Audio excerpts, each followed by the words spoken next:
Roger. I'm sure my slides are coming up in a second. So I'm going to talk to you a little bit about some research that I've done and the application of this to these big questions around complexity. And I'm going to be talking about organizational complexity. So we can think of complexity at the level of the system or the business environment. I'm specifically interested here in the complexity of the organizations in which we work.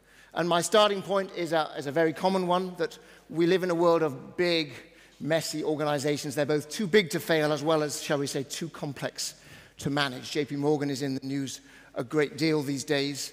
It could be many other companies on this list, but JP Morgan happens to be the biggest and the one that's in the spotlight at the moment. I want to give you a very personal anecdote of my experiences with companies that are too complex to manage. I did a piece of consulting work for a large, I'm not going to name the company, a large consumer products company based in London. You may be able to guess the company, I'm not going to name it, who I did the work for in March 2012, and they paid me a few £1,000s, it wasn't a big project, in October 2013. So it took them 18 months to pay my invoice. And look, I dropped the ball at some point. For the first year or so, I didn't frankly even notice that they hadn't paid me. But around sort of June this year, I realized they hadn't paid me, and I started this effort to try to follow up and find out what happened to my few £1,000s. And nothing was happening. Nobody seemed to know what had happened to my money. And they weren't rude, they weren't resistant. Every person I spoke to in this large company was apologetic. They were saying, we must help you, we'll sort it out. And nothing happened. Now, did I get angry? Did I get mad? Did I get my lawyers involved? No, I didn't. I actually became very curious. I actually became fascinated at the inability of a big company to do what seems like a really simple task. And I asked myself this question: who is accountable for paying me £3,000? It's not an unreasonable question to ask. I came up with three answers. One is the chap I did the work for. He was desperately apologetic. He couldn't believe the inefficiency of his own company. If he'd been the owner of a small business, he would have written me a check. Right there, end of story. But of course, he didn't. He doesn't have access to this company's enormous reserves. Who else could be responsible? The process, that sort of anonymous accounts payable process that sits somewhere in the bowels of the ship. In theory, there's somebody in that organization who is responsible for all payables. But I never found that person. I spoke to call centers in Scotland, in Poland, and in India. And every single one of them thought that they knew what they were doing, and none of them could actually release the £3,000. In theory, the person at the top, in this case, I guess the chief financial officer of this global company, is accountable, and ultimately, he is accountable. I even got to the point of writing him an email to say, what the hell's going on? But somehow, after months and months of myself and my wife pushing very hard, we eventually got the money. We got the money released, and the email to the chief financial officer was never answered. So here's my point. Nobody was accountable for this little payable, okay? The company was so complex that they'd essentially outsourced the problem, the accountability, to me, to the supplier. And if that sounds like a familiar problem, just think back to the credit crisis. You know, the big banks were so complex, they couldn't solve the problem, as it were, of credit collateralized debt obligations. So as it were, the rest of society picked up the bill. The rest of society had to pay for their inability to manage their own complexity. So this is just one of many, many examples we could offer of how big companies become so lacking in accountability. And when I say accountability, I mean accountability to external parties, that they actually make life difficult, not just for themselves, but for the rest of the world. So I have this view of complexity that says there are kind of two faces to it. We need big companies. We need companies to do difficult things. But at the same time, we have to accept that companies doing difficult things also create problems, create bureaucracy, create difficulties for the people dealing with them. And this is the famous Janus face, which looks both ways. Complexity has two faces to itself. My research on this subject over the last 5 or 6 years with some friends at McKinsey was to say to ourselves, let's not get hung up on clever definitions, let's actually go inside these big organizations and figure out what complexity really means. And if you recall this morning, Adrian Wooldridge said, talking about public services and governments, he said, as a customer of the government, I don't want complexity. I just want you to do something predictably and simply.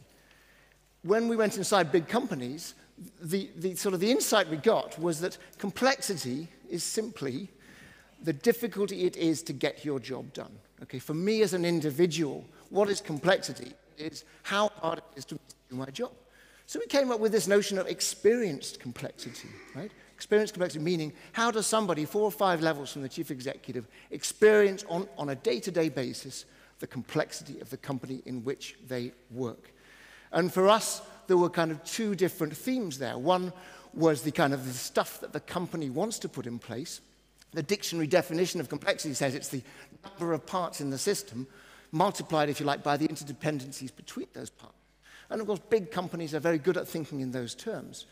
But it turned out that the experienced complexity of the people inside these companies was a function not just of the well-intended complexity that their chief executive and their designers had put in place, but it was also a function of what you might call essentially the basic inefficiencies that happen, that emerge over time in big complicated companies.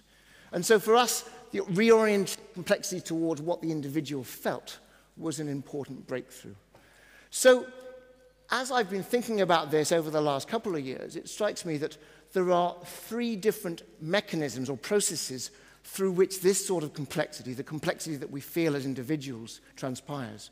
One is the design process. This is the engineering mindset, the rational, logical, let's put the boxes and arrows onto the chart, let's figure out who does what. There's a place for this. Of course, we need some level of design. If we're trying to create an organization that does difficult things, we need to design it to some degree. So we know about that, and we, to some degree, I think, we fall back on that. Now, this conference, of course, we are very interested in thinking more creatively about complexity, and as a result, I think, we have, of course, embraced this second process, which we can call emergent complexity. Now, you know, the starlings that are flocking together, the image that Don Tapscott gave us yesterday morning, this is a beautiful image, and I don't want to discredit it in any way. But there is a problem, and the problem is my subtitle to my talk was Seduced by Santa Fe. And when I said that, I meant the Santa Fe Institute, which of course for most of us in the room means something. This is the place, the cross-functional, disciplinary institute that has been studying complex adaptive systems for the last 20 years or so. And of course the trouble is that this notion of a complex adaptive system is incredibly seductive, right? For 2 reasons. One is it's clever. There's some very clever mathematics and science behind it. And of course, we're all, to some degree, just as Roger said, a little bit baffled by this science. We want to get on top of it. I've been trying to get on top of this science for years. I have not succeeded. For me, it is useful stuff, but it is a metaphor. It should be used, shall we say, cautiously in the world. So it's complex, it's difficult stuff. That's why we're seduced. But there's another reason why we're seduced, is that it's sort of aspirational. We love the notion that we as leaders, if you like, can create these emergent conditions in which order happens. You know, we create some set of sense of purpose, and out of this emerges the beautiful order equivalent to the starlings flocking. That happens, but it doesn't happen as often as we'd like it to. There's lots and lots of examples of phrases, I'm not going to go through these, phrases used in the world of management, written by people like myself, consultants and so forth, all of which tap into this basic principle of emergence. So that is the second of the 3 processes. But there's a third one, and this is the one that for some reason over the course of the last day and a half we haven't really got to grips with. And this is the process of entropy, if you like. Now, obviously entropy is a word, I'll define it in a second, that some of us know and perhaps the rest of us are not quite so sure of. The best analogy is your children's bedroom, okay? You know, the kid's bedroom evolves over time unless you do something about it, from a state of order into a state of complete chaos. Gradually, chaos takes over. And that's real life, if you like. There is some science behind it, and it often goes back to the second law of thermodynamics. And if you know anything about the world of physics, you've seen this before. It basically says that in a closed system, everything gradually decays to a state of, if you like, maximum disorder, maximum entropy. Now, that is a concept borrowed from the world of physics.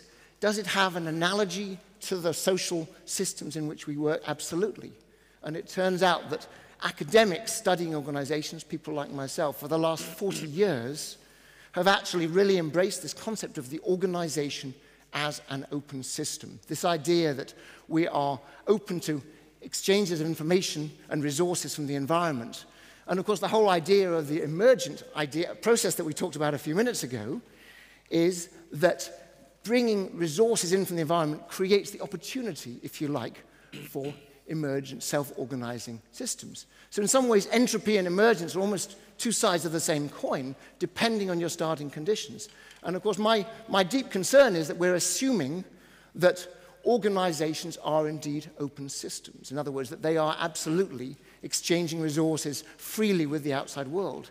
Are they or are they not? Well, funnily enough, it's a bit of both. Here's a little cartoon. It says, it's always cozy in here. We're insulated by layers of bureaucracy. I think you see the point. Organizations are open to some degree. Obviously, any salesperson is daily in contact with his or her environment. But many parts of organizations, and the bigger they get and the more bureaucratic they become, the more insulated they get. And as a result, of course, we end up in many, many cases with actually closed systems. And when a system is closed, it does absolutely veer towards entropy. What does this concept mean in practice? If you don't like my references to the laws of physics, here is what it feels like in practice. You recognize all of those expressions, the day-to-day realities of working in a large company. And my experiences with this large unnamed consumer products company in London was that, of course, they had, to some extent in their accounts payable group, veered towards a state of entropy. So, I must wrap up. What is the role of the leader? That was the sort of the homework question that we were assigned here. What is the role of the leader in a complex organization? Well, hopefully my framing of the problem has already kind of given you the answer. One role of the leader is indeed to put in place selective top-down structural interventions. In other words, sometimes we do create a big project. Sometimes we actually realign the boxes and arrows. There's no reason why we shouldn't do that sometimes.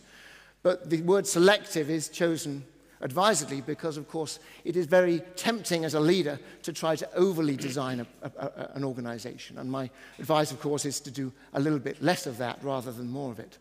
The second role of the leader is to keep entropy at bay. If you've got kids who've got a messy bedroom, give them an organized closet space. Hopefully try to create a little bit of order. If you think about it, the old re-engineering movement was all about this. Re-engineering basically says, we've created these silos over the years. We're trying to actually rip up the old order and create some sort of processes and flows that actually make sense.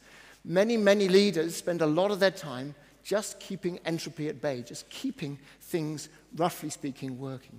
And then the third role of the leader, which is, of course, the one that most people over the last day and a half have focused on, is this notion of fostering emergent order. Trying to put in place a purpose, a mission, or whatever you want to call it, that enables and encourages people to spontaneously collaborate in a beneficial way.